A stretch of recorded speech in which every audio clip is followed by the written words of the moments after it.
যে মানুষগুলো মানুষের দুঃখের এবং অশান্তির কারণ হয়ে দাঁড়ায় সেই মানুষগুলোকে আল্লাহ তাআলা নেক হেদায়েত দান করুক। আমাদের খাবার চলে আসছে। আমরা অর্ডার করেছিলাম কোক, ফ্রেঞ্চ ফ্রাই, নোবেল কি যেন একটা রাইসের মতো অর্ডার করেছিল, সাথে বার্গার, চিকেন স্ট্রিপস। খাওয়া দাওয়া শেষ করে আমরা তাড়াতাড়ি করে চলে যাচ্ছিলাম, কারণ একটু পরে হচ্ছে আমাদের ফ্লাইট। যদি বেশি দেরি করি তাহলে ফ্লাইট মিস করে ফেলবো। এই বড় রোবট গুলো আমার কাছে বেশ কিন্তু ভালোই লাগে। তাড়াহুড়া করে আমরা এয়ারপোর্টে চলে আসি। এরপর আমরা আমাদের বোর্ডিং পাস শেষ করে ফেলি, কিন্তু এবার হচ্ছে ফ্লাইটে আমাদের কোনো ইমিগ্রেশন নেই, যেহেতু আমরা মালয়েশিয়ার ভিতরেই হচ্ছে আরেকটা জায়গায় যাচ্ছি। আরো প্রায় ঘন্টাখানেকের মতো বাকি আছে। আর আমার সময়গুলো ঠিক এভাবে কেটে যায় বাবা মেয়ের সুন্দর সুন্দর মুহূর্ত দেখতে দেখতে। মাশাআল্লাহ লিখবেন সবাই, আর ইনার জন্য অনেক অনেক দোয়া করবেন। ইনাকে যেরকম আপনারা অনেক ভালোবাসেন, সবসময় এভাবে ওকে ভালোবেসে যাবে।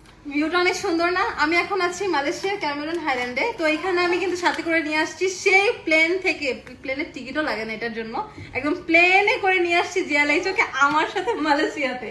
তো আমার সাথে ট্যুরে আসছে, আমি ওকে ছাড়া তো কিছু বুঝি না, কারণ আমার জিয়ালাইচোর স্লিমিং টিটা লাগবে, মানে লাগবে, মাস্ট মাস্ট মাস্ট।